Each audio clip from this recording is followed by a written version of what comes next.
مفتی صاحب آپ کی پہلے تو آپ کی آمد مرحبا، شکریہ، آپ تشریف لائے، اللہ آپ کو جزائے خیر دے، آپ کے علم و عمل میں برکتیں دے۔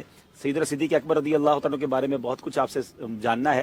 سوال آپ کی آمد سے پہلے کال پر آیا تھا کہ عشق رسول بڑھایا کیسے جا سکتا ہے؟ یہ گاڈ گفٹڈ ہوتا ہے، قدرتی طور پہ ہوتا ہے، یا کوئی بندہ اپنے اندر عشق رسول کا اضافہ کرنا چاہے تو کر سکتا ہے؟ اس بارے میں پہلے کچھ مدنی پھول ہوتا ہے۔ الحمدللہ رب العالمین والصلاة والسلام علی سید المرسلین، اما بعد فاعوذ باللہ من الشیطان الرجیم، بسم اللہ الرحمن الرحیم۔ عشق رسول صلی اللہ تعالیٰ علیہ وآلہ وسلم اس اعتبار سے تو گاڈ گفٹڈ ہے کہ یہ اللہ تعالیٰ کا انعام ہی ہوتا ہے جو کسی کو عطا کر دیا جائے۔ تو اعلیٰ حضرت علیہ رحمہ اس لیے دعا کرتے نا کہ جان ہے عشق مصطفیٰ روز فزوں کرے خدا، جس کو ہو درد کا مزہ ناز دوا اٹھائے کیوں۔ تو اس اعتبار سے تو یہ انعام الہی ہے۔ باقی یہ ہے کہ اس کے ساتھ بہرحال جو اسباب کا ایک سلسلہ ہے وہ تو اس کے ساتھ جڑا ہوتا ہے۔ اعلیٰ حضرت علیہ رحمہ سے یہی سوال ہوا تھا کہ عشق رسول صلی اللہ علیہ وسلم میں اضافے کے لیے کیا کیا جائے، تو آپ نے فرمایا تھا ایک درود پاک کی کثرت کی جائے، دوسرا قرآن مجید کی تلاوت کی جائے، تیسرا سیرت طیبہ کا مطالعہ کیا جائے، اور چوتھا خوش الہان نعت خانوں سے نعتیں سنی جائیں۔ تو یہ تین یا چار یا تین چیزیں اعلیٰ حضرت علیہ رحمہ نے بیان فرمائی، اور مجموعی طور پہ ہوتا یہی ہے کہ اصل میں عشق جو ہے نا یہ ہے کیفیت کا نام، اور کیفیات جو ہے وہ دو طرح کی ہوتی ہیں۔ ایک ہوتی ہے کہ جو ٹیمپریری ہوتی ہیں کہ کسی وقت میں ان کیفیات کے اندر جوش آتا ہے اور دوسرے وقت کے اندر وہ کیفیات ٹھنڈی ہو جاتی ہیں، تو یہ عارضی کیفیات ہوتی ہیں۔ اچھا، اب یہ جو عارضی کیفیات ہیں اس کے بارے میں بزرگ کا مجھے فرمان یاد آیا۔ انہوں نے فرمایا کہ یہ جو کیفیات ہوتی ہیں یہ نفحات رحمت ہوتی ہے، یعنی رحمت کی یہ ہوائیں ہوتی ہیں۔ اب جو بندہ ان کو قید کر لے، جو بندہ انہیں قید کر لے، تو ہوتا یہ ہے کہ ایک وقت میں ایک کیفیت کی لہر آتی ہے لیکن وہ آ کے گزر جاتی ہے۔ اب اسے سسٹین کرنا، اسے برقرار رکھنا، اس کے اگر ساتھ کچھ کام کر لیے جائے تو وہ کیفیت برقرار رہتی ہے۔ اس کا طریقہ یہ ہوتا ہے، نمبر ایک تو یہ دیکھا جائے کہ وہ کیفیت کب بنی، تو جس وقت وہ کیفیت بنی یا جس چیز سے وہ کیفیت بنی اس طرح کے کام کرنے کی کوشش کی جائے۔ اور دوسرے نمبر پر یہ ہے کہ پھر اس کیفیت کو بڑھانے کے لیے جو معاون چیزیں ہیں تھوڑا سا ان کی طرف غور کیا جائے۔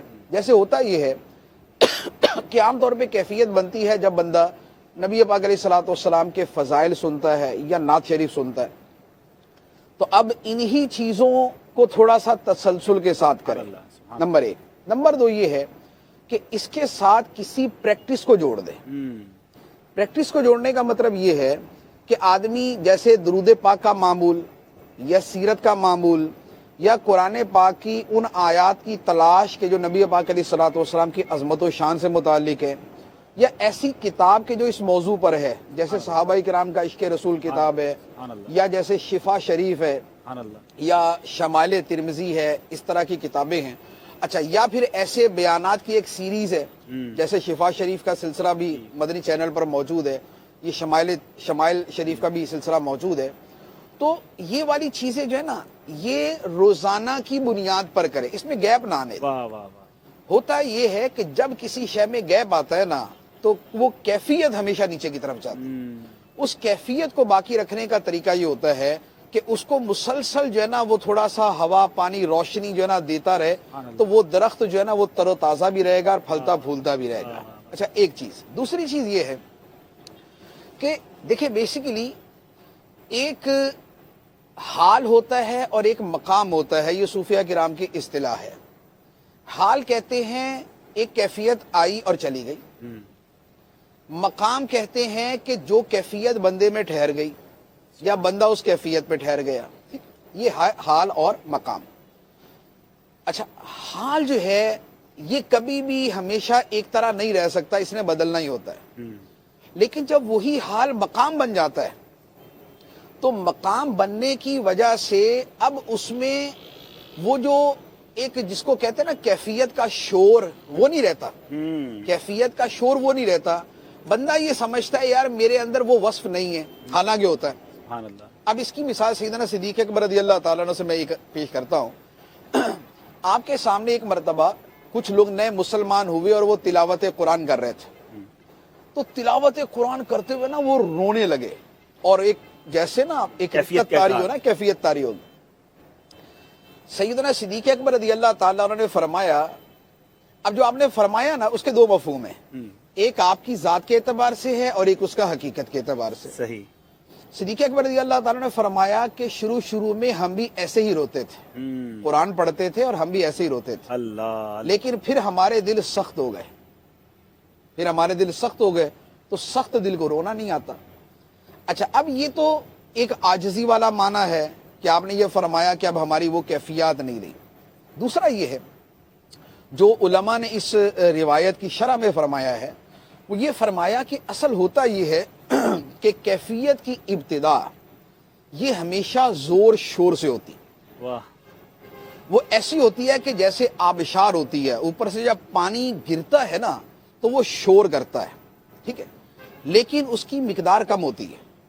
لیکن جب وہی پانی ندی بن جاتا ہے تو اس کے اندر وہ شور ختم ہو جاتا ہے، مقدار زیادہ ہوتی، حالانکہ پانی زیادہ ہوتا ہے۔ اللہ اللہ اللہ۔ تو معاملہ یہ تھا کہ شروع میں جب قرآن پڑھا گیا، ان لوگوں نے پڑھا تو ان کی کیفیت جو تھی وہ آبشار والی تھی، سبحان اللہ، اور صدیق اکبر رضی اللہ تعالیٰ نے جو تھے یہ ندی، دریا اور سمندر تھے، واہ واہ واہ، اس میں ایک سکوت تھا، ایک سکون تھا، اور ایک ردھم تھا، اور وہ ایک جو ہے نا وہ کیا نام ہے اس میں کیفیت میں وہ چل رہا تھا۔ سبحان اللہ۔ تو فرق یہ ہوتا ہے، اب یہاں پر جو ان چیزوں کو سمجھتا ہے اس کو یہ پتا ہوتا ہے کہ یار یہ وہ چیز نہیں ہے، یعنی یہ کوئی منفی چیز نہیں ہے، یہ مثبت ہی ہے، ہاں اس کا رنگ کچھ اور ہے۔ اچھا، اسے تصوف کی ایک اور اصطلاح ہے، وہ ہے انس اور شوق۔ انس یہ ہوتا ہے کہ طبیعت جو ہے نا وہ ٹھنڈی پڑ جاتی ہے، شوق کے اندر بے قراری ہوتی ہے۔ واہ، بعض بزرگوں سے یہ سوال ہوا کہ یار ہم مدینہ منورہ جانے سے پہلے تو بڑا تڑپتے ہیں، وہاں جا کے وہ کیفیت نہیں رہتی، صحیح، تو انہوں نے فرمایا کہ دوری میں شوق ہوتا ہے، قرب میں انس ہوتا ہے۔ واہ واہ واہ، اور یہ واقعی لوگ کہتے ہیں، یہ واقعی سوال ہوتا ہے، ٹھیک ہے نا؟ اتنا تڑپ رہے تھے اور پتہ نہیں کیا کیا سوچا تھا، وہاں جا کے یوں روئیں گے اور یوں پکاریں گے تو وہاں وہ کیفیت ٹھیک نہیں ہے، رہی۔ تو بات یہ ہے کہ یہ اصل میں جو کیفیات ہے نا، ان کا ایک پیچھے پورا ایک بیک گراؤنڈ ہوتا ہے جسے سمجھنا ہوتا ہے۔ تو اس کو ایک اعتبار سے تو نفسیات والوں نے بھی بیان کیا، لیکن تصوف نے اس کو جتنا کھول کر بیان کیا نا، جیسے امام ابو القاسم قشیری رحمۃ اللہ علیہ، آپ کی کتاب ہے رسالہ قشیریہ، اب اس میں انہوں نے ان اصطلاحات کو لیا نا، انس، شوق، رغبت، رہبت، اس میں ایک ایک کو بیان کیا۔ کبھی دوری میں انس ہوتا ہے، قرب میں شوق ہوتا ہے، کبھی دوری میں شوق ہوتا ہے، قرب میں انس ہوتا ہے۔ اللہ، اب اس کے پیچھے انسان کی روح میں اللہ تعالیٰ نے جو اس کے سافٹ ویئر میں چیزیں ڈالی ہے نا، یہ وہ والی چیز ہوتی ہے۔ سبحان اللہ، تو لہذا اس کی وجہ سے ہم فیصلہ نہیں کر پاتے۔ بعض اوقات کیا ہوتا ہے، ہم دیکھتے ہیں کہ یار یہ عام سا بندہ ہے، یہ اتنا رونا دھونا کیا ہوا ہے، یہ اتنی بڑی ہستی ہے، یہ آرام سے بیٹھی ہوئی ہے۔ صحیح بات ہے، تو اب لوگوں کا جو فیصلہ ہے، پیرامیٹر جو وہ رونے سے ہی ہو گیا، پیرامیٹر ہے نا، وہ رونے سے ہوتا صحیح ہے۔ حالانکہ بزرگوں نے فرمایا کہ آنکھوں کا رونا فضیلت ہے لیکن دل کا رونا افضل ہے۔ اللہ اللہ اللہ، تو ہو سکتا ہے کہ ایک بندہ آپ کے سامنے رو ہی نہیں رہا، دوسرا بندہ دھاڑے مار کے رو رہا ہے، لیکن عند اللہ افضل یہ ہے کیونکہ اس کا دل رو رہا ہے، اللہ، اس کا ظاہر نہیں رو رہا۔ اللہ، ایک دوسرا یہ ہے کہ رونا بذات خود مطلوب نہیں ہے، جو خوف خدا کا رونا ہے اس میں رونا یعنی کہ آنکھوں سے پانی نکلنا شروع ہو جائے، یہ کوئی ایسا مطلوب شرع نہیں ہے۔ اصل یہ ہے کہ یہ خوف خدا اسے گناہوں سے دور کر دے۔ بالکل، اب ایک آدمی روتا بھی بہت ہے، گناہ بھی بہت کرتا ہے، ابھی سارے کر رہا ہے، صحیح بات، دوسرا بندہ روتا نہیں ہے لیکن گناہوں سے بچتا ہے۔ سبحان اللہ۔ تو اب بتا اس کی جو صورت حال ہے، اس کی جو اس کیفیت کے ہے، رسول میں بھی یہ کیفیت آ جائے گی، اس کے رسول والی کیفیت میں بھی یہی سنتوں ہوتا پر ہے۔ عمل نہیں کر رہا، اور ایک بندہ جو ہے نا وہ کیا ہے، وہ قوت قلب، ذوف قلب، وہ اس کے ساتھ کچھ ریلیٹ ہو جاتا ہے۔ اچھا، کچھ کیفیات جذب ہوتی ہیں جو بندے میں جینز کے اعتبار سے ہوتی ہیں، کچھ کے اندر جو ہے، اب وہ چیزیں جو ہے نا وہ اتنی ڈیٹیل سے نہیں میں بیان کر سکتا، آج تو ویسے بھی آپ نے اس ٹاپک کو بہت ڈیٹیل سے ماشاءاللہ بیان ٹھیک ہے؟ کیا، لیکن کیا ہوتا ہے، جیسے مثال کے طور پہ ایک مثال عرض کرتا ہوں، خواتین زیادہ روتی، صحیح ہے، ٹھیک ہے نا، مرد کم روتے ہیں، بحیثیت انسان تو دونوں برابر ہے، وہ بھی انسان ہے وہ بھی انسان ہے، لیکن خواتین پہ جذبات غالب ہوتے ہیں، ایسا ہی ہے. ٹھیک ہے نا. مردوں پہ جو ہے وہ عقل اور روب کی صورت غالب ہوتی ہے، جو ہم ایک عام مشاہدہ کرتے ہیں. صحیح. جہاں جذبات ہوں گے وہاں رونا ہوگا، ایسا ہی ہے. جہاں قوت اور طاقت والا پہلو زیادہ ہوگا وہاں پر رونا کم ہو جائے گا. تو یہ وہ چیزیں ہوتی ہیں کہ جو اس طرح کی کیفیات کے پیچھے چلتی ہیں. تو اصل کیا ہے، دیکھیں دو چیزیں ہوتی، ایک ہے مطلوب اور ایک ہے محمود. مطلوب یہ ہے کہ تم سے اس کا مطالبہ ہے، محمود یہ ہے کہ مطالبہ نہیں ہے لیکن ہو جائے تو اچھا ہے، اگر ہوگا تو اچھا ہوگا. نماز پڑھنا مطلوب ہے، صحیح. لیکن نماز پڑھتے وقت بندے کی جو ہے نا حالت و کیفیت ہی بدل جائے، یہ محمود تو ہے، مطلوب نہیں ہے، اس کا حکم نہیں ہے. اس کا آسانی بھی ہے نا اس میں. ہم آسانی ہی کی وجہ سے، جی یعنی کہ مومنوں پر آسانی ہی ہے یہ، بالکل صحیح. ورنہ تو نماز پڑھنا جو ہے وہ مسئلہ بن جائے کہ ایسے نماز کیسے پڑھ سکے. تو یہ جو کیفیات ہوتی نا یہ محمود ہوتی، جو افعال ہوتے ہیں یہ مطلوب ہوتے. سبحان اللہ. ایک بندہ درود پاک کثرت سے پڑھتا ہے، سیرت کی کتابیں پڑھتا ہے، قرآن مجید کی تلاوت کرتا ہے، سنتوں پہ پورا عمل کرتا ہے. دوسرا بندہ روتا ڈٹ کے ہے، کرتا کچھ نہیں ہے. صحیح. تو اب اس افعال میں ایک محمود شے تو ہے، لیکن جو مطلوب چیزیں تھیں بہت گہری بات. وہ اس نے چھوڑ دی. بہت پیاری بات. اور دوسرے بندے نے جو مطلوب تھی وہ ساری کر دی. اچھا، پبلک چیک کر رہی ہے کہ وہ جو محمود چیزیں کرنے والا ہے وہی بڑا عاشق رسول ہے. ارے ہم تو جب دیکھتے ہیں وہ روتا ہے. ہمارا دعاؤں میں بھی یہی ہوتا ہے نا، جس کی دعا زیادہ رکت انگیز ہوتی ہے کہتے ہیں وہی تو وہ ذرا ولایت کے زیادہ قریب پہنچا ہوا ہوتا ہے لوگوں کی نظر میں، اور جس کی دعا میں وہ کیفیت نہیں ہوتی وہ کہتے یار بس ایسی دعا کر اس کو مانگنے آتی نہیں ہے.